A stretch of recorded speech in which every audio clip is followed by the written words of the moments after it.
तार ज्ञान आमे जाकू रक्षा करू नाम तार धन। आमको केवल ज्ञान ही रक्षा करे, धन नुह। धन आमको रक्षा करबनी, बरं धन लगी आमे विपद रे पड़िबा। कहीं ना धन करे मानी, धन करे दानी, ज्ञानी करी पारे धन। धने बड़े ठाणी, धने बड़े आनी, धनर सेवक जन। ता तलपद अछि, धन लगी लोके जीवन दियंती, घोर आह बरे माती। धनटा आदौ बड़ नुह गया, किंतु आजिकल संसार रे आपण माने देखंतु जा पाखरे धन थब ना सब तारी पाखरे, किंतु हेले ज्ञानर आदर प्रकृत ज्ञानी जीए, प्रकृत जीए ज्ञान आहरण करि थाए, से केबे धनवान लोकंकु से केबे भी प्रशंसा करिवनी नाही। आ ज्ञानी लोकर मुहर जदि प्रशंसा बाहरे केवल ज्ञानी मानकु ही से प्रशंसा करिवो, धनी लोकंकु केबे भी प्रशंसा करिवनी। अरे धन समस्त पाखरे धन अछि। मते गोटे बुढ़ा लोक दिने कहले बाबा जेते धन थाउ, जेते टंका थाउ, बोल कौन हला, अरे गोटे बथ को बड़ा पैसा नहीं। बोल देखल केड़े बड़ कथा, बोले कौन बथ को पैसा नहीं। अरे बाबा सुन, मोर टंका थिला, मोर धन थिला, मो जंघरे गोटे बथ बाहरिला, ये बथ टी मु ऑपरेशन कली, सेफ्टी की हैला, दिन को दिन मेडिसिन खाऊची, आज पर्यंत 6 थर ऑपरेशन है, मो बथ सुकुनी, मो पैसा सब पळेलानी बथ पछरे।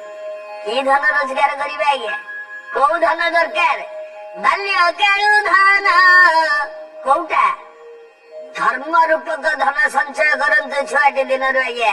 जो धनर क्षय नहीं, केबे भी क्षय नहीं, बरं वृद्धि अच्छी नहीं क्षय। सत कहवाकू गले धन को आमे रक्षा करू, किंतु ज्ञान आमको रक्षा करे। आज्ञा जो लोक ज्ञानी लोक से केबे भी कहेनी जे मु ज्ञानी बोली, आ जे कहे से ज्ञानी नुह। हाँ, ज्ञानी लोक निज ज्ञानर महिमा प्रकाशी होई नहीं, अज्ञानी मूर्ख गा गा मुली ज्ञानी बोली हुए कही। जे ज्ञानी लोक से केबे भी कहबनी मु ज्ञानी बोली, केबे नुह, चुपचाप की बसी थब। ज्ञानी माने सब चुप थांती, अधिक कथा कहंतीनी, जेतेबेले दरकार पड़े सेतेबेले कथा पदे कहंती। आ जो कथा पदटा वेद वाक्य भली काम करे, पत्थर रे गार भली काम करे। सत आज्ञा, मु काईके कथा कहूची, ज्ञानी भक्त वृंद माने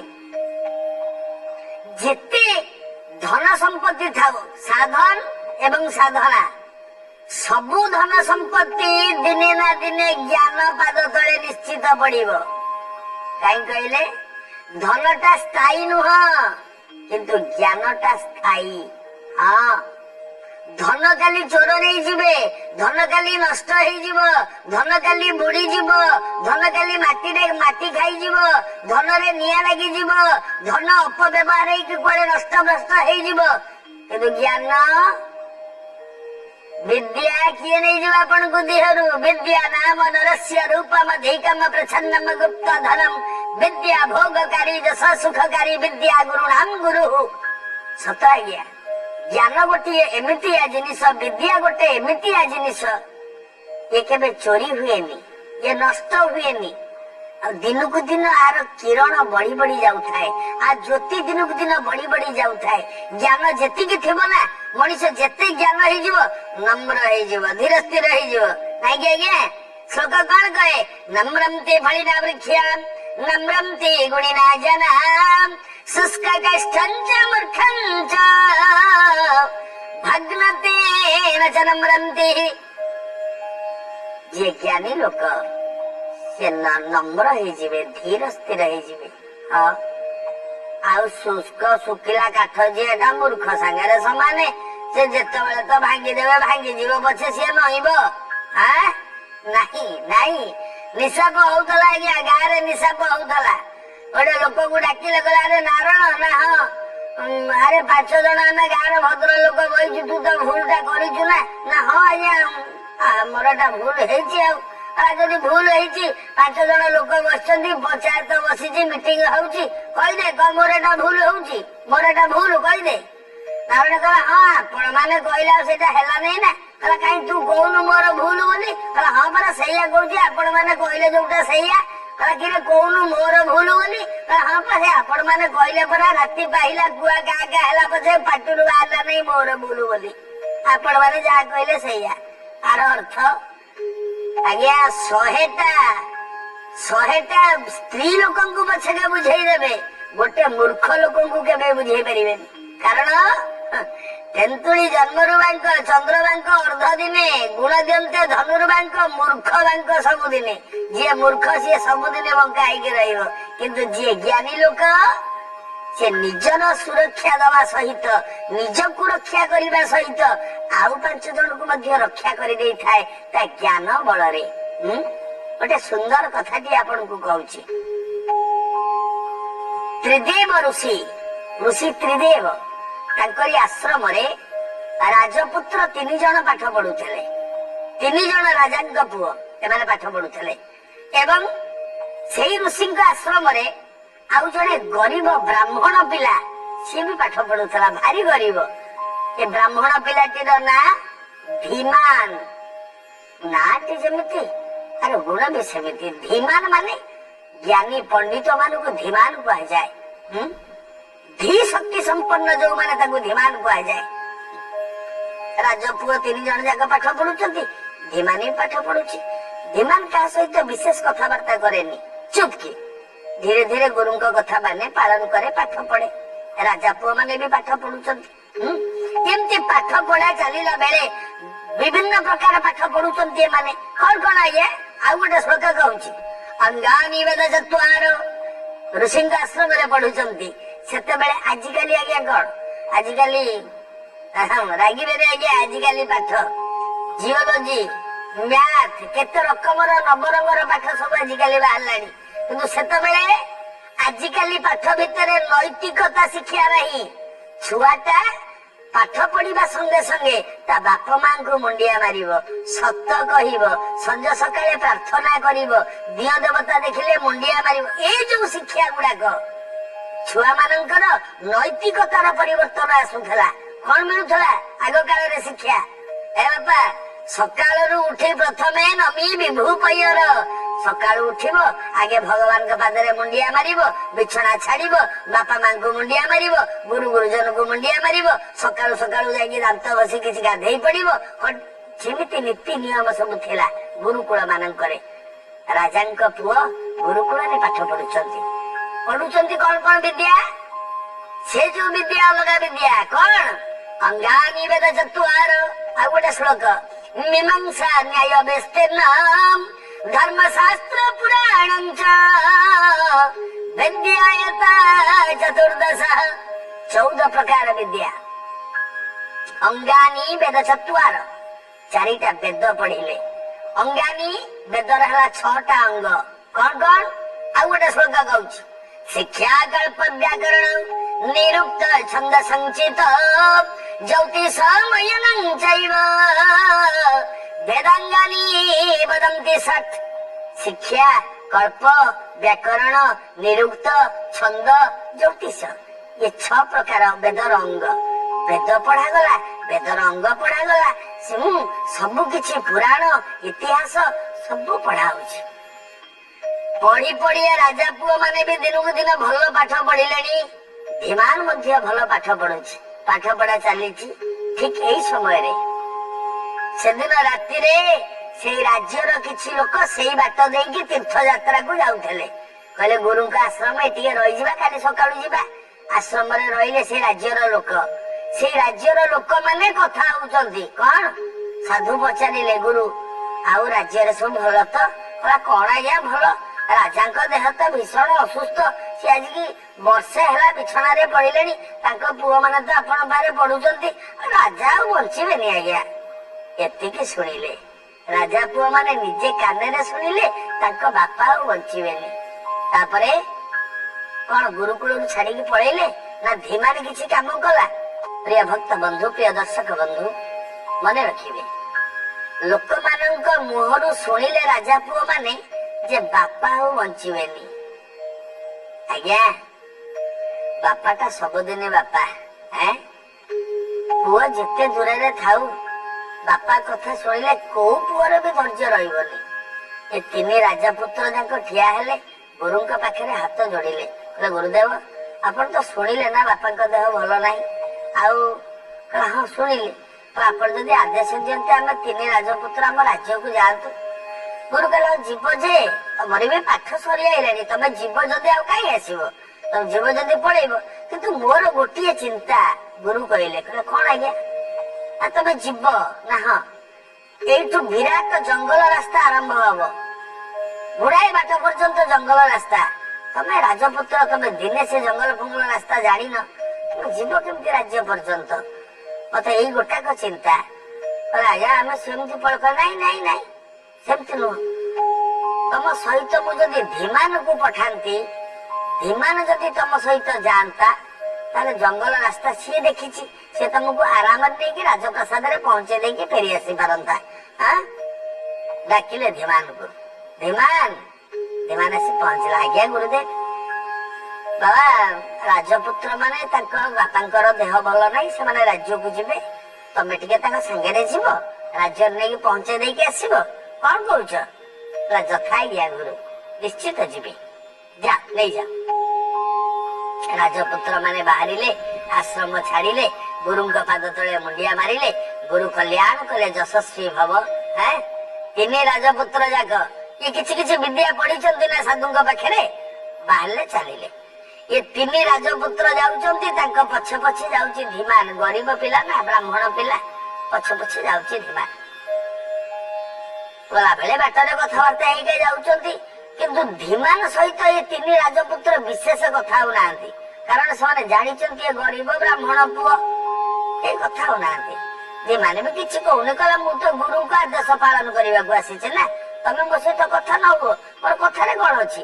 ଗୁରୁଙ୍କ ଆଦେଶ, ତମକୁ ନେଇକି ରାଜ୍ୟରେ ପହଞ୍ଚେଇବି, ତାପରେ ମୁଁ ଆସିବି, ବାସ୍ ମୋ କାମ ସରିଲେ ସରିଲା, ମୋର କଥାବାର୍ତ୍ତାରେ କଣ ଅଛି? ଗୁରୁଙ୍କ ନାମ ଜପ କରି କରି ଧୀମାନ ତାର ପଛ ପଛେ ଚାଲିଛି। କିଛି ବାଟ ଗଲା ପରେ ହଠାତ୍ ଅଗନା ଅଗନି ଜଙ୍ଗଲ ଭିତରେ ରାଜା ପୁଅ ତିନି ଜଣ କହିଲେ ଟିକେ ଗଛ ମୂଳେ ଟିକେ ବିଶ୍ରାମ ନେଇଯିବା। ଧୀମାନ ପଛରେ ଅଛି, ହଁ ଆଜ୍ଞା ମାନେ ନିଅନ୍ତୁ ବିଶ୍ରାମ, ଗଛ ମୂଳେ ବିଶ୍ରାମ ଟିକେ ନିଅନ୍ତୁ, ମୁଁ ବି ବସିଛି ଏଇଠି। ଏମାନେ ବିଶ୍ରାମ ନଉ ନଉ ଦେଖିଲେ କିଛି ହାଡ ଗୁଡାକ ପଡିଛି, ହାଡ ଗୋଟାଏ ଗଦା ଭଳି ହାଡ ପଡିଛି। ପ୍ରଥମ ରାଜପୁତ୍ର କହିଲା ଏ ହାଡ ଗୁଡାକ କାହାର? ଧୀମାନ କିଛି କହୁନଥାଏ। ପ୍ରଥମ ରାଜପୁତ୍ର କହିଲା ତମ ହାଡ ଗୁଡା ଯୋଡିଦେଲେ ଜଣା ପଡିବ, ଏ ହାଡକୁ ସେ ହାଡ, ଯୋଉଠି ଯୋଉଟା ଲାଗିବା କଥା ସେ ହାଡକୁ ସେ ହାଡ ଯୋଡିଦେଲା। ଯୋଡିଦେଲା ପରେ ଦେଖାଗଲା ଏଇଟା ଗୋଟେ କଙ୍କାଳ, ସ୍କେଲିଟନ, କଙ୍କାଳଟା। ଦ୍ୱିତୀୟ ରାଜପୁତ୍ର କହିଲା ଶୁଣ, ତମେ ସିନା ଯୋଡିଦେଲ, ଆଉ କଣ କରିପାରିବ? ପ୍ରଥମ ରାଜପୁତ୍ର କହିଲା ମୁଁ ବିଦ୍ୟା ଶିଖିଛି, ଆ ଭିତରେ ମୁଁ ମାଂସ ଲଗେଇଦେବି, ଏ ହାଡରେ ମାଂସ ଲଗେଇ ଦେଇ ପାରିବି। କଣ ଲଗେଇଲ ଦେଖି? କିଏ ମାଂସ ଲଗେଇଦେଲା। ଯେତେବେଳେ ମାଂସ ଲଗେଇଦେଲା, ଦ୍ୱିତୀୟ ରାଜପୁତ୍ର କହିଲା ଚମଡାଟା ଛାଉଣି କଲନି, ଆଖି ନାକ କାନ ଏଗୁଡା ସବୁ କଲନି? କହିଲା ନା ଏଗୁଡା ମୁଁ ସେ ବିଦ୍ୟା ପଢିନି। ଦ୍ୱିତୀୟ ରାଜପୁତ୍ର କହିଲା ମୁଁ ସେ ବିଦ୍ୟା ପଢିଛି, ଦେଖ ମୁଁ କଣ କରୁଛି। କଣ? ଧୀମାନ ଏଇଠି ଅନେଇଲା, କହିଲା ଶୁଣ, ମତେ କାହିଁକି ଏ କଙ୍କାଳଟା ଠିକ ଲାଗୁନି, ଯୋଉ କଙ୍କାଳଟାରେ ତ ମାଂସ ଦେଲ ଏଟା ଗୋଟେ ମହାବଳ ସିଂହର କଙ୍କାଳ। କହିଲା ହଁ, ସେ ମରିକି ପଡିଥିଲା, ଆମେ ତା ଦେହରେ ମାଂସ ଲଗେଇଲୁ, ମୁଁ ଲଗେଇଦେବି, ତା ଚମଡା ଛେଆଣି କରିଦେବି। ଧୀମାନ କହୁଛି କରନ୍ତୁନି। କହିଲା ନାଇଁ ତୁ କଣ ଜାଣିଛୁ, ତୁ ବସ। ବିଦ୍ୟା ଗୁଡାକ ଯେତେବେଳେ ପ୍ରୟୋଗ କରିବାର ବେଳା ହେଇଛି, ମଉକା ଆସିଛି, ଆମେ କରିବୁନି? ଆମ ବିଦ୍ୟା କେତେ ସତ କେତେ ମିଛ ଆମେ ଜାଣିବୁ କେମିତି? ଧୀମାନ ମନା କରୁ କରୁ ଦ୍ୱିତୀୟ ରାଜପୁତ୍ର ତା ଦେହରେ ଆଖି ନାକ ପାଟି କାନ ସବୁ କରିଦେଇ ଚମଡାଟା ଛିଆଇ ଦେଲେ। ଚମଡା ଛିଆଇ ଦେଲା ପରେ ମଧ୍ୟ ଦେଖାଗଲା ଏଟା ଗୋଟେ ସିଂହଟେ, ମହାବଳ ସିଂହ। ତୃତୀୟ ରାଜପୁତ୍ର ଅନେଇଲେ, ସମସ୍ତେ ସବୁ କଲ, ଅସଲ କାମ କେହି କଲନି। କଣ? ଆରେ ଇଏ ସିଂହଟାକୁ ନେଇକି କଣ କୋଉ ଘରେ ନେଇକି ରଖିବ, ପ୍ରଦର୍ଶନୀରେ ରଖିବ ନା କଣ? ମୁଁ ଯଦି ଚାହିଁବି ସିଂହଟା ସାଙ୍ଗେ ସାଙ୍ଗେ ଜୀବନ ପାଇବ। ଧୀମାନ ସେଇଠି ଠିଆ ହେଇ କହିଲେ हे राजपुत्र भूल रे से काम करंतुनी आज्ञा। तृतीय राजपुत्र कहला तू कौन जानिଛୁ आ मंत्र कौन तंत्र कौन पाठ कौन ज्ञान कौन तू कौन जानिଛୁ ये गुरु आश्रम रे पढ़िले बोली कौन तू कौन जानिଛୁ कहलु। से दी जण ताको काम देखैदेले मु देखैबिनी मो काम। धीमान कहला आज्ञा विपद पड़ी पारे। कहला किछि विपद नहीं विपद कौन पड़िबो कल टिके अपेक्षा करंतु मु एटा गछ को चढ़ी जाए तापर आपण जा इच्छा सेया करिवे। धीमान गछ को उठी गला। ए तृतीय राजपुत्रटी एमती हाथ रे टिके पानी धरी मंत्र पढ़िला। जेतले छाटी देला पानीटा जीवन पाई सिंहटा गर्जन करी केमती ठिया हला। तीन राजपुत्र भय रे थरिले। सिंह कहला मु तीन जन को खाइबी अनेक दिन क्षुधा मो पेट भीतर अच्छी। बाबा माने सिंहर जदि पेट पूरी थिबो ना ता पाटी पाख देकी जदि ठेकुआटे जीव कि हरिणटे जीव भी सिंह अनेबनी सेति में कहंती सुप्त सिंह। आ जदि क्षुधा लागिछि ना सिंह को से जीए ता हाकुड़ारे पड़िबो से काहा को छाड़िबोनी जदि भोक लागि थबो। एला सिंहर गुण। अनेला तीन जन पिला ठिया हिचंती आगे रे। सिंह कहला नाही मु खाइबी तीन जन जाक। तीन जन राजपुत्र मने मने भाबुथले कहले धीमान मना करथला ता कथा मानिथले भलो ही थांता। आमे गुडा को पाठशाला पढिछन छिना आमे मूर्खठू बळी आमे जानिबा दरकार एटा हिंस्र जंतुटा आमे ताकू काई जीवन दउथले काई एती काम करथले। निज निज भीतर कथा होचंती। धीमान बसिछि गछ ऊपर देखंत जेतबेले सिंह ये तीन जन राजपुत्र को खाइबा पाई जेतबेले झांप बढी जेतबेले डेइबा को बसे गछ ऊपर थाई के धीमान डाकिला अपेक्षा करो बसुराज ठिया हो। सिंह ठिया पड़ के ऊपर को अनेला देखला ऊपर जने बसिछि। सिंह पचारला कौन कहूछु कहला ताकू तमे खाओनी। कहला काई खाइबिनी मते भोक होउछ मु खाइबी ताकू खाइबिनी आकू खाइबिनी कोन तो आदेश रे। धीमान कहूछ कहला नाही मो आदेश रे नुहे धर्मर आदेश रे तमे ताकू खाओनी। कहला कोन धर्मर आदेश। धीमान कहला कहला सुन हे पशुराज तमे न्यायवान बोली जंगल रे तुमको राजा करछंदी सतना मिछ। कहला हां तेणु तमे विचारटा भी न्याय विचार करिवो ना। हां आज्ञा मते गोटे कथा कहिबे जति के बापा माने सुनुचंती ए चैनल माध्यम रे साधुवाणी मते कहले आज्ञा सिंह को केही अभिषेक करिछि ना ता मुंडरे कलश पानी ढाळी की केही राजा करैछि जंगलर ना ता मुंडरे किए मुकुट बिंदैछि राजा करैछि जंगलर नाही ना। सिंहटा जन्म हेला बेलू आपे आपे राजा ता मुंडरे केही पानी ढाळी की राजा करै न थांती। किंतु सिंहटा को देखिबा माने आपण माने कहबे पशुराज सिंह कारण से जन्म बेलू राजा। एइठी धीमान कहिला कहला हे पशुराज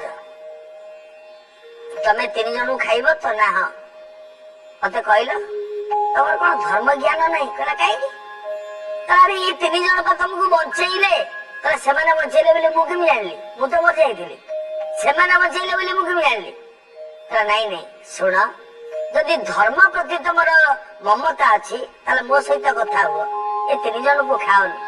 कहला नहीं मते क्षुधा लागुची मु जदि न खाइबी तो मु संगे संगे मरिबी त मते खाइबा को जा कहले पड़िबो। धीमान एठी हाथ जोड़ी के कहला सुन गुरु मते आदेश दैचंती तीन जन को नै कि राजबाटी रे अक्षत अवस्था रे पहुंचाई के आसीबी। जदि तुमर खाइबा को इच्छा मोर प्रथम हैला गुरु का आदेश तापर आउ जहा। हे पशुराज मु तळ को ले पडुची तमे मते खाइ दियो हैला आ राजपुत्र तीन जन को छाड़ी दियो से माने पळांतु तांक राज्य को। कोन कहउछंती आज्ञा मोल होची तळ को एति की कहि धीमान तळ को ले पडिला। सिंह नेला कहले सुन मु तमे किए मु चिन्हिनी किंतु जे हेतु मते माने बंचई चंती मु जदि एमान को खाइबी ताले धर्म मते दंड दब। हां आउ हां तमे होच एड़े बड़ उपकारी जे कि निज जीवन को पानी छड़े कि आउ तीनटा जीवन बंचाइबा को चाहूची। धीमान कहूची सी हमर भाभी राजा से माने हेबे एमाने चली गला पर हम सिंहासन रे राजा के नथिबे हम राज्य अराजक हे जीव मु सेहिति पई कहली मते खाइ दियो। सिंह कहिला କହିଲା ଯଦି ତମେ ଭଳି ଉପକାରୀ ଲୋକଙ୍କୁ ମୁଁ ଖାଇବି ତାହେଲେ ମୁଁ ନିଜେ ମରିବି, ଯଦି ନ ଖାଇବି ତାହେଲେ ଭୋକ ବିକଳରେ ମରିବି, ତାହେଲେ ମୁଁ ତ ଏପଟେ ମରିବି ସେପଟେ ମରିବି, ତମକୁ ମାରିକି କିଆ ମରିବି, ମୁଁ ଆପେ ଆପେ ମରିଯାଏ। ଏତିକି କହୁ କହୁ ସିଂହ ସେଇଠି ଟଳି ପଡିଲା, ମରିଗଲା ସିଂହ। ଦେଖନ୍ତୁ କିଏ ରକ୍ଷା କଲା ଏମାନଙ୍କୁ? ତାଙ୍କ ଜ୍ଞାନ ରକ୍ଷା କଲା ନା ଧୀମାନର ଜ୍ଞାନ ଭକ୍ତି ରକ୍ଷା କଲା? ଦେଖନ୍ତୁ ଆଜ୍ଞା, ଏ ରାଜା ପୁଅ ମାନେ ଧନ ପାଇଁ ଅନ୍ଧ ହେଇଯାଇଥିଲେ, ଭଲ କୋଉଟା ମନ୍ଦ କୋଉଟା ଜାଣିପାରନ୍ତିନି, ଧନୀ ଘରର ଛୁଆ।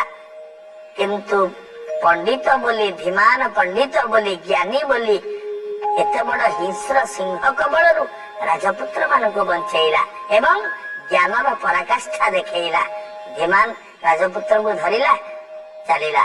ଏଇ ରାଜପୁତ୍ର 3 ଜଣ ଯେତେବେଳେ ରାଜା ହେଲେ, ଧୀମାନଙ୍କୁ ନେଇକି ମନ୍ତ୍ରୀ ପଦରେ ରଖେଇଲେ। ତା ଜ୍ଞାନ ପାଖରେ ସମସ୍ତଙ୍କ ମୁଣ୍ଡ ନେଇଗଲା। ଯେତିକି ଛୁଆ ମାନେ ଦେଖୁଛ, ପାଠ ପଢ ବାପା, ଯେତେ ଜ୍ଞାନ ମୁଣ୍ଡରେ ହବ ନା କେହି ଚୋରି କରି ନେବେନି। ଭାଇଆ ବାବା କଣ କହିଛନ୍ତି? ପାଠ ପଢୁଥବ ମନ ଲଗାଇ, ପିଲାଦିନ ଆଉ ମିଳିବ ନାହିଁ ବାଇଆ ଧନଟି, ଧର୍ମ ଅର୍ଥ ମୁଖ୍ୟ କାମ ସେଇଟି ବାଇଆ ଧନଟି। ଜ୍ଞାନ ଆହରଣ କର, ପାଠ ପଢ, ତେବେ ଯାଇକି ତମ ଭବିଷ୍ୟତ ରାସ୍ତାରେ ଫୁଲ ପଡିଯିବ ବାବା। ଏହା ସତ୍ୟ। ଆଜି ତ ସମୟ ହେଇଯାଇଛି, ଆଜି ପାଇଁ ସାଧୁବାଣୀ ଏତିକି। ଏବେ ଆଜିର ଅନୁଚିନ୍ତା। ମାଙ୍କଡ ଯଦି ଆପଣଙ୍କର ଘର ଉପରେ ବସେ କିମ୍ବା ଛାତ ଉପରେ ବସେ କିମ୍ବା ଆପଣଙ୍କ ଅଗଣାରେ ଆସିକି ବସେ, କିଛି କ୍ଷତି ନାହିଁ। କିନ୍ତୁ ଯଦି ମାଙ୍କଡ ଆପଣଙ୍କ ଘର ଭିତରକୁ ପଶିଗଲା ତାହେଲେ ମନେ ରଖିବେ ନିଶ୍ଚିନ୍ତ କିଛି ଅର୍ଥ ହାନି ହବ। ଆ ପାଇଁ ପ୍ରତିକାର ସ୍ୱରୂପ ଯେକୌଣସି ଗୋଟିଏ ମଙ୍ଗଳବାର ଦିନ ଯଦି ଜଣେ ବ୍ରାହ୍ମଣକୁ ହନୁମାନ ଚାଳିଶା ବହିଟିଏ ଦାନ କରିଦିଅନ୍ତି, ତା ସହିତ କିଛି ଦକ୍ଷିଣା ଦାନ କରନ୍ତି, ତାହେଲେ ଏ ଦୋଷ ଲାଗେନି। ଏହା ପାଳନ କଲେ ମଙ୍ଗଳ ହବ। ଆଜି ତ ସମୟ ହେଇଯାଇଛି, ଆଜି ପାଇଁ ସାଧୁବାଣୀ ଏତିକି। ପୁଣି ଆଗାମୀ ଅଧ୍ୟାୟରେ ଭେଟ ହବା। ରହୁଛି।